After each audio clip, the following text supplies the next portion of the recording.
सदा सत्स्वरूपं चिदानन्दकन्दम्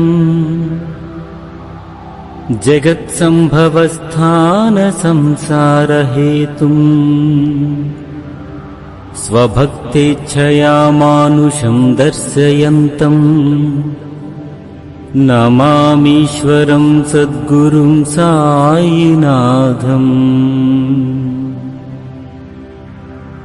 श्री साई सकृपानिधे अखिलनृणां सर्वार्थसिद्धिप्रदा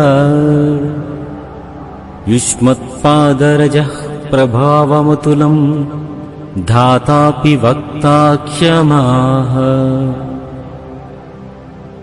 दद्भक्त्या शरणं कृताञ्जलिपुटः सम्प्रापितोऽस्मि प्रभो। श्रीमत्साई परेश पादकमलान्नान्यच्छरन्